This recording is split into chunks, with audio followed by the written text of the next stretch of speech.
Halo, assalamualaikum teman-teman. Jumpa lagi dengan saya Ilham Baris. Selamat datang di channel Purnama The Series. Gimana kabar kalian? Semoga selalu sehat dan baik-baik saja ya. Kali ini kita akan mencuplik spoiler Sising-Ji season 5 episode 46 yang insya Allah akan tayang Rabu depan loh guys. Oke, langsung saja gas cuy. Setelah beberapa episode fokus bercerita tentang Raja Gila, kini cerita kembali ke petualangan rombongan Biksu Tong dan Sun Wukong, di mana setelah Sun Wukong berkunjung ke surga dan bertarung dengan Raja Gila, kini ia pun telah kembali lagi ke rombongannya.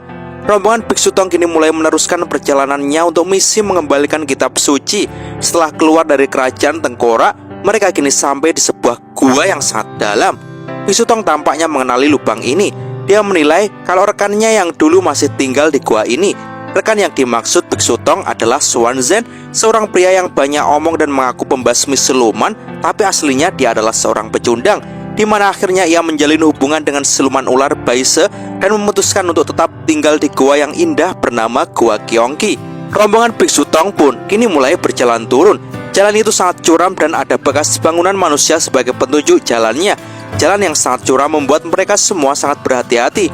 Akan tetapi Bailang yang membawa kereta bawaan tampaknya jadi kesulitan, hingga akhirnya ia pun terpeleset dan meluncur deras ke bawah dan tak disangka Bailang ternyata kini jatuh ke sebuah sungai yang dikelilingi oleh hutan belantara. Ia pun cukup dibuat terkejut, apalagi Xiaoyu, karena hutan di sini sangat cerah dan indah, dan juga terdapat banyak aneka siluman yang indah dan lucu. Biksu Tong pun membicarakan tentang rekannya yang tak mau kembali lagi karena dia sangat betah di tempat ini, dan Patkai pun menyahut kalau apalagi ia dapat istri yang cantik. Bailang pun bertanya kepada Biksu Tong, apakah siluman di sini semuanya ramah? Biksu Tong pun menjawab kalau siluman di sini sangat ramah dan siapapun bisa berteman dengan mereka. Bailang pun segera mencoba untuk menyentuh siluman bunga di situ, tapi tak disangka jari Bailang malah digigit, membuat dia dan juga Biksu Tong pun kaget. Para siluman yang sebelumnya terlihat lucu dan manis kini berubah menjadi sangar. Para siluman-siluman lain pun berkumpul dan mulai mendekati rombongan Biksu Tong, karena ternyata mereka semua telah menjadi arwah jahat dan mereka sangat lapar. Sun Wukong pun segera menginstruksikan semuanya untuk menerjang maju, sehingga mereka pun kini terpaksa memukuli para siluman jahat yang mendekat. Tapi saat kekacauan ini terjadi, tiba-tiba saja seorang datang dan langsung menembakkan tembak apinya. Api yang cukup besar itu segera menghanguskan para siluman. Kedatangan orang itu membuat para siluman jadi kabur semuanya, yang ternyata dia adalah Xuan Zhen, rekan Biksu Tong. Xuan Zhen pun segera mengajak Biksu Tong dan rombongannya ke rumahnya. Bailang pun menilai rumahnya sangat aneh karena mengambang di atas air. Di dalam rumah, Xuan Zhen lalu menanyakan kepada Biksu Tong kenapa Biksu Tong kembali lagi ke jalur iblis. Biksu Tong lalu menjelaskan setelah ia mendapatkan api abadi, keadaan menjadi tidak sesederhana itu.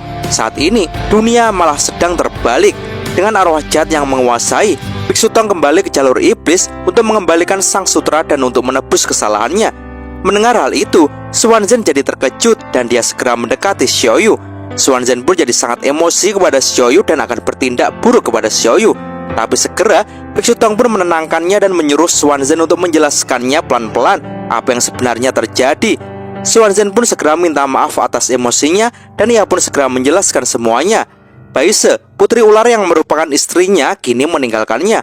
Awalnya mereka berdua hidup damai. Xuan Zhen mengumpulkan beberapa teman yang mempunyai pemikiran yang sama dan membangun sebuah resort kecil.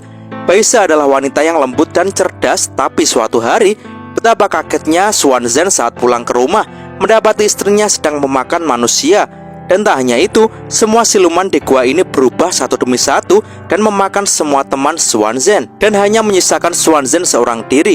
Dan sekarang Xuan Zhen jadi paham ternyata penyebabnya adalah sang api abadi. Semuanya pun menjadi sedih mendengar cerita Xuan Zhen. Biksu Tong lalu mengatakan kalau ini semua masih bisa diselamatkan jika mereka sampai ke nirvana. Untuk itu Biksu Tong meminta izin untuk meminjam jalan air milik Xuan Zhen.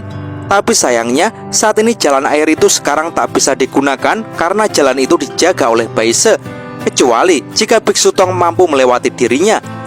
Scene lalu beralih saat ini Biksu Tong dan Xuan Zhen serta Wukong akan melintasi jalur itu, tapi tiba-tiba saja Baise pun muncul. Baise pun mengira kalau Xuan Zhen akan pergi meninggalkannya, tapi Xuan Zhen pun segera menjelaskan kalau Biksu Tong lah yang akan meminjam jalur air ini. Baise pun cukup terkejut dengan kedatangan Biksu Tong. Biksu Tong pun lalu memohon sendiri kepada Baise untuk meminjam jalur air sebentar saja. Baise pun kini mendekatkan dirinya kepada Biksu Tong dan ia lalu mengatakan kalau ia tentu saja mau untuk membantu Biksu Tong. Akan tetapi dengan satu syarat, yaitu sebelum Biksu Tong memakai jalur ini, maka Biksu Tong harus memberikan Baise anak terlebih dahulu. Anak yang banyak sekali hingga Baise puas. Jelas permintaan itu segera ditolak oleh Biksu Tong, membuat Baise pun mulai memaksa Biksu Tong dan akan menyerang. Melihat hal itu, Wukong pun segera bertindak dengan memukul ekor Baise. Dan tanpa basa-basi lagi mereka pun saling baku hantam. Baise pun menyerang dengan tusukan ular beracun, sedangkan Wukong pun memukulkan tongkatnya dengan keras dan bertubi-tubi.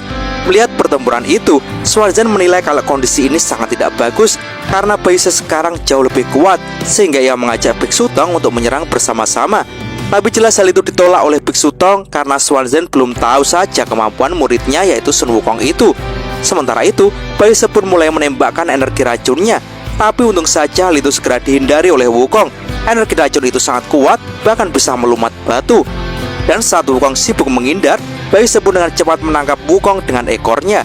Baise pun kini akan memakan Wukong. Tapi dengan cepat Sun Wukong mengerahkan aura King Kongnya yang dengan mudah melepaskan tubuhnya dari jeratan Baise. Baise pun cukup terkejut dengan kekuatan Wukong. Sementara Wukong pun segera memutar tongkatnya dengan keras dan dahwar. Pukulan itu dengan keras membuat Baise terkapar di tanah. Tanpa ampun, Sun Wukong pun segera meluncur untuk menghabisi Baise dan mak doang. Tapi tak disangka, serangan Wukong kali ini diblokir oleh Swan Zhen sendiri. Oke teman-teman, sampai di sini dulu ya spoilernya. Terima kasih sudah nyimak spoiler kali ini. Untuk lebih serunya kita tunggu saja animasinya di Rabu depan ya. Semoga teman-teman terhibur. Jangan lupa terus dukung channel ini agar terus berkembang. Dan sampai jumpa di episode selanjutnya. Assalamualaikum warahmatullahi wabarakatuh.